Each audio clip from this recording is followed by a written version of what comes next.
आज 12 जानेवारी 2025ला वंदना संघाचं जे धमघोष मासिक दर महिन्याला प्रकाशित होत असते त्या मासिकाचं आज विमोचन झालेलं आहे असं मी जाहीर करतो।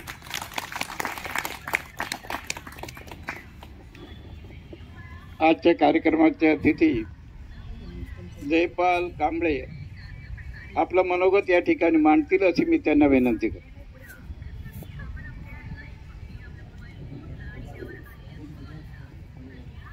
सर्वांना मैत्रीपूर्ण जय भीम।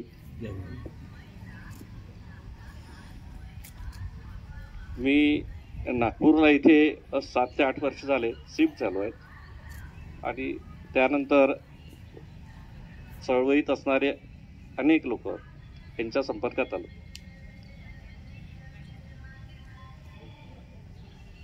मी पेशाने शिक्षक, अमरावती जिल्ह्यामध्ये माझी ड्युटी होती।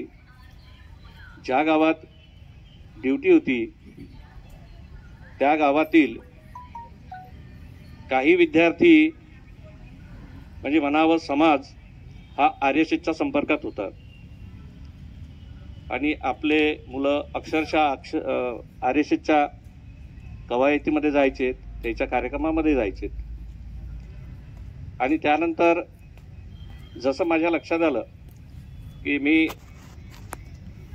हळूहळू समाजात तिथे जाणे सुरू केलं आणि त्या मुलांना तिथून बाहेर निघण्यासाठी एक प्रवृत्त केलं। तर ही लागण माझ्यामध्ये जी झाली ती विद्यार्थी दशेत असताना BSBच्या माध्यमातून चालवण्यात येणारी जी एक पथपेढी, पुस्तकांची एक पथपेढी होती, त्या माध्यमातून मला सुद्धा एक सहकार्य झालं। मी अतिशय एका छोट्या खेड्यातून आलेला, परिस्थितीनं डाऊन, हे फार सांगण्यासारखं नाही कारण आपले सर्वच व्यक्ती त्याच कंडिशनमधून गेलेले आहेत आणि मग BSBच्या संपर्कात येत असताना विविध कॅडर्स मध्ये मी भाग घेतला। विविध कॅडर्स केलेत, म्हणजे प्राध्यापक पुलगावला जे झालेले जे काही कॅडर्स होते, मधुजी उकेपासून तर विविध लोकांचे कॅडर्स केल्यामुळे ती एक जाण माझ्यामध्ये होती आणि मग शिक्षक झाल्यानंतर ही जाणीव झाली। त्या गावातील सर्व विद्यार्थ्यांना बाहेर काढलं आणि हळूहळू समाज संघटित केला आणि त्याच गावातल्या लोकांना समोर करून आपण पडद्याच्या मागे राहून त्यांना पुढे करून समाजातील उपक्रमांना सुरुवात केली। शाळेत फुले आंबेडकर साहू सांगत असताना विद्यार्थ्यामध्ये त्या गावामध्ये बरीच जाण झाली आणि दीक्षाभूमीला येणाऱ्या लोकांसाठी चहा पाण्याची व्यवस्था म्हणून सुरुवात पहिले चहाची केली आणि मग त्यानंतर नाश्त्याची व्यवस्था झाली आणि आता सध्या शेंदोळा गाव मोजरीच्या समोर आहेत। दीक्षाभूमीला येणाऱ्या लोकांसाठी आणि परतीचा प्रवास करताना कंटिन्यू 3 दिवस जेवण, चहा, नाश्ता आणि काही डॉक्टर लोकांच्या सहकार्याने तिथे औषध पाणी हे कंटिन्यू आताही सुरू आहे। मग मी या पेशात येत असताना आर्थिक अडचण होतीच, त्यातून पत्नी शिक्षिका आणि मग मी तळेगावला एक या उद्योग धंदे या विषयाकडे वळलो आणि अतिशय मार्केटला असणारं एक मला मार्केट मिळालं, म्हणजे सिटीमध्ये असणारं मेन रोडवरती. ती मी माझ्या प्लॅनिंगनी ते कव्हर केलं. 40 बाय 80 मध्ये ती जागा आहेत, 12-13 दुकानं आहेत, वरती मंगल कार्यालय आहेत. आणि ते कव्हर केल्यानंतर कारण समाजाची जाण ही होतीच, आणि तेव्हाच त्या लोकांना सांगितलं की आपल्या चळवळीशी संबंधित असणारे गटातटाचे, मी गट तट हा विषय याच्यासाठी घेतो की आपल्यात समन्वय हा कमी असतो आणि एकांगी बाजू घेऊन चालण्यापेक्षा मग तेव्हाच ती जाहीर केलं की धम्म कार्याला किंवा चळवळीचे संबंधित असणारे कोणतेही गटतट असेल तर त्यासाठी मी माझं मंगल कार्यालय तेव्हापासून फ्री केलेलं आहे. मी फक्त तिथला लेबर खर्च दिला तरी ठीक, नाही दिला तरी ठीक. दीक्षाभूमीला येणाऱ्यांसाठी काही काळ तिथे मुक्कामाची व्यवस्था पण झाली. आणि मग अशा पद्धतीने मी उद्योगधंद्याकडे वळल्यावर आणि शिक्षकही असताना समाजाला काहीतरी देणं आहेत, आणि मग चळवळीचं ठिकाण म्हणून नागपूर सारखं ठिकाण मी ते निवडलं. मला मुलगी लेट झाली 20-21 वर्षानंतर, त्यामुळे मी मॅडमची नोकरी सोडून नागपूरला आलो. अनेक चळवळीच्या लोकांशी संपर्कात होतो. त्याच पद्धतीनं मिलिंद भाऊ फुलझेले यांचा संपर्क झाला आणि त्यांनी बहुजन सौरभ हा पेपर सुरू करायचं असं ठरवलं होतं. तेव्हा त्यांनी चालता चालता रस्त्यावर माझी सहज भेट झाली आणि भेट होताना परिचय झाला, कुठलाही परिचय नव्हता. त्यांनी बोलावलं, त्या कार्यक्रमाला मी गेलो आणि त्यांना सांगितलं. मी त्यांचा हा कार्यक्रम पाहिल्यानंतर की समाजाला पेपरची गरज आहेच, जशी चॅनलची गरज आहे तशी पेपरचीही गरज आहे, आणि आपले पेपर नाहीत.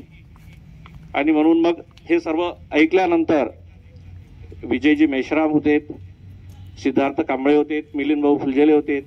माझा काही कुठल्याही लोकांचा परिचय नाही. बसलेल्यापैकी मी आजही फक्त सध्या गानार सर यांना ओळखतो, घोडेश्वर सरांना ओळखतो, वंतीजीला पाहिलेलं आहे.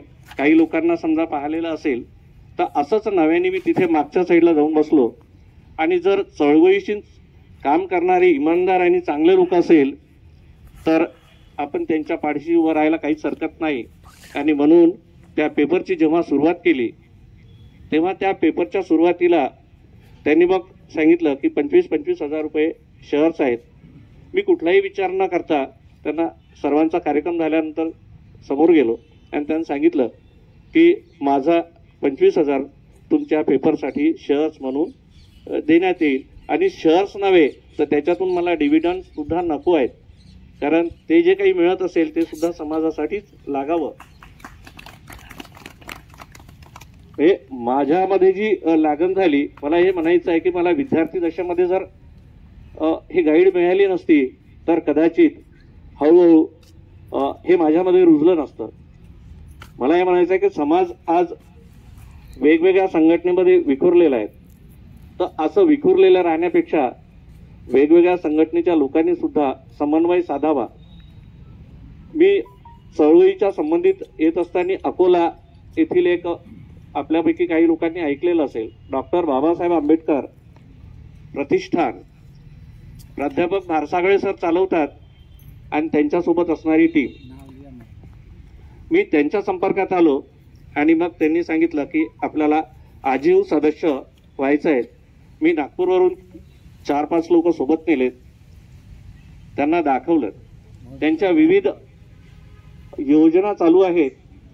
त्या योजनेमध्ये त्यांनी सर्वात प्रथम नॅशनल हायवेला जागा घेऊन त्यांनी एक मोठं विहार बांधलं. विहार कम मंगल कार्यालय आहेत, लॉन आहेत, आणि त्यांची पतसंस्था सुरू होती. आता त्यातला मी एक सदस्य असल्यामुळे. धन्यवाद सर. सर्वांना सर्वप्रथम मैत्रीपूर्वक जय भीम. मी प्रज्ञानंद घनश्याम माटे, राज्यशास्त्र विषयाचा एक संशोधक विद्यार्थी आहे, तसेच अंशकालीन प्राध्यापक म्हणून सुद्धा कार्यरत आहे. वंदना संघाचा धम्मघोष हा गेली 18 वर्ष 3 महिने निघतोय, ही आनंदाची आणि आपल्याला गदगदित करणारी अशी बाब आहे. त्यामुळे सर्वप्रथम वंदना संघाचे आणि धम्मघोष मासिकाचे अतिथी यांचं मी मनपूर्वक अभिनंदन करतो आणि आभारही मानतो. भावंडांनो किंवा माझ्या मार्गदर्शकांनो, कारण माझ्या वयाची विद्यार्थी माझ्यापुढे बसली नाहीत किंवा माझ्यापेक्षा थोडेसे कमी बसले नाहीत, म्हणून मी माझ्या मार्गदर्शकांनो असा शब्द वापरतो. तुम्ही डॉक्टर बाबासाहेब आंबेडकरांची चळवळ माझ्या पिढीपर्यंत समृद्धपणे आणून दिली, त्याबद्दल मी आभारही व्यक्त करतो. या चळवळीने आम्हाला नवी पंख दिली, नवे आकांक्षा दिल्या आणि नवे क्षितिज पण दिली. आणि मुक्ती म्हणजे काय असते याचा एक रसदार आनंदही दिला. हा 2025चा वर्ष म्हणजे 21व्या शतकातला एक पावशतक निघून गेलेला आहे. आणि असा पावशतक निघून गेल्यानंतर आपल्या पुढे भीमा कोरेगावचा 207वा आपण आताच शौर्य दिन साजरा केला. तद्वतच आता आपल्या समता सैनिक दलाचा पण 100वा वर्ष असेल, म्हणजे जर आपण 25 पासून सुरू केलं तर त्याला.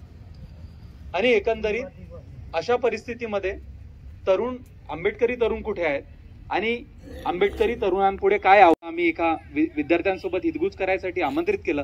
त्या अर्थाने आमची तशी भेट झाली आणि त्यांनी आपला मानस आमच्या पुढे व्यक्त केला आणि मी मोठ्या आनंदाने तो स्वीकार केला की मला असं वाटत होतं की माझ्या समाजातला एक मार्गदर्शक, मोठा थोर व्यक्ती तो मला संधी देतोय आणि त्या संधीचं खरंच चीज केलं पाहिजे. त्याबद्दल त्यांचे परत एकदा मी आभार व्यक्त करतो.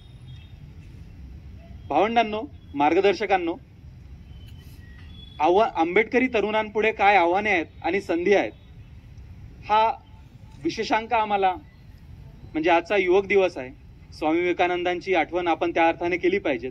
ज्या अर्थाने संघाच्या विचारधारा स्वामी विवेकानंदांना आठवण करते, तो विचार मुळीच स्वामी विवेकानंदांचा नव्हता. म्हणजे दत्ताप्रसाद दाभोळकरांचं आपण जरी लेखन वाचलं, त्या लेखनामध्ये दिसून येतं की महाकारुणिक तथागत भगवान गौतम बुद्ध यांच्या विचाराने कशा पद्धतीने स्वामी विवेकानंद प्रेरित होते आणि त्या दिशेने ते कार्यरत होते. तर या पुस्तकामध्ये या सगळ्या बाबींचा उलगडा केलेला आहे.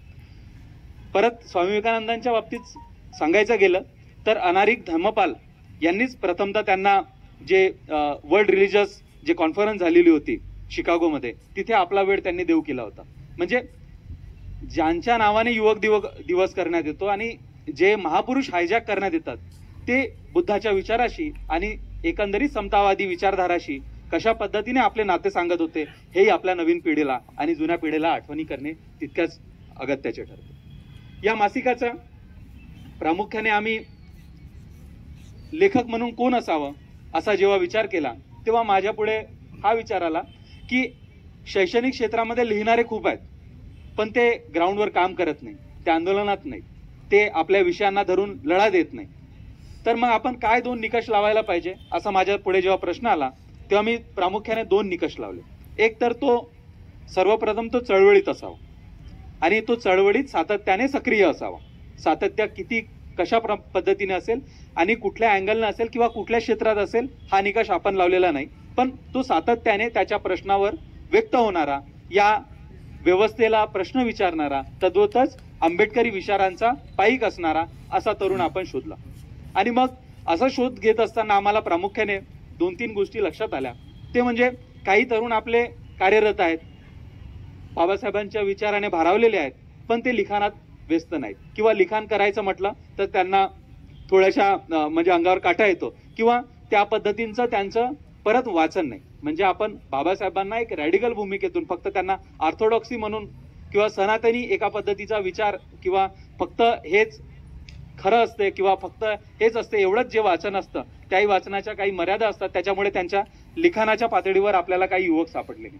दुसरा, काही लिखाणाच्या पातळीवर सापडले किंवा मिळाले आपल्याला तर त्यांचं सामाजिक योगदान त्या अर्थाने किंवा चळवळीच्या दृष्टिकोनातून नव्हते. मग या सगळ्या बाबींना लक्षात घेता काही तरुण महाराष्ट्रभरातली आयडेंटिफाय झाली आणि ती ओळखीच्या तरुणांनी त्यांच्या जितका अवकाश आहे जितका त्यांच्या वाचन लेखनाच्या मर्यादा आहेत त्या वाचन लेखनाच्या मर्यादांमध्ये त्यांनी या विषयाला, आव्हानांना आणि संध्यांना बसवण्याचा प्रयत्न केला.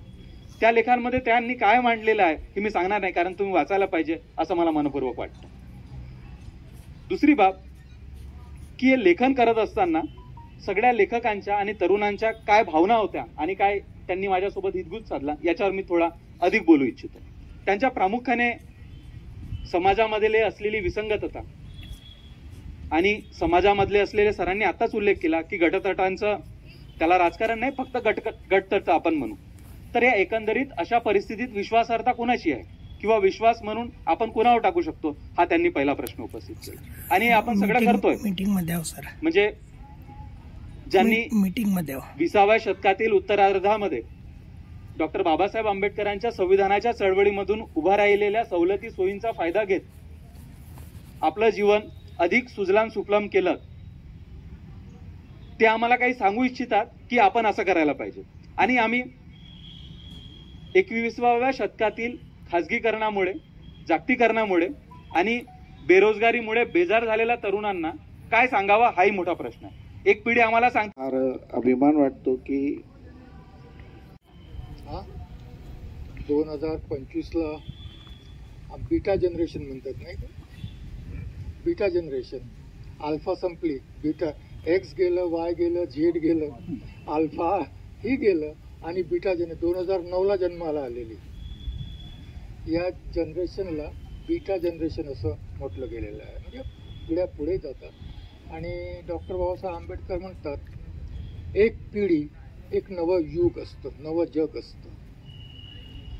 त्यांचा दृष्टिकोन, त्यांच्या समस्या, त्यांचे प्रॉब्लेम्स, जीवनाकडे पाहण्याचा त्यांचा बाकीच्या सगळ्या गोष्टी ज्या असतात त्या भिन्न असतात आणि एक नवीन जग म्हणून आपण त्यांच्याकडे पाहिलं पाहिजे. अतिथी संपादकांनी विवेकानंदाचा उल्लेख केला. विवेकानंदाचा जन्मदिवस आज आहे. भारतामध्ये 12 जानेवारी हा युवा दिवस म्हणून पाळला जातो. हा सरकारी कार्यक्रम आहे. भारतामध्ये 12 जानेवारी हा युवा दिवस म्हणून पाळला जातो आणि 12 जानेवारी ते 19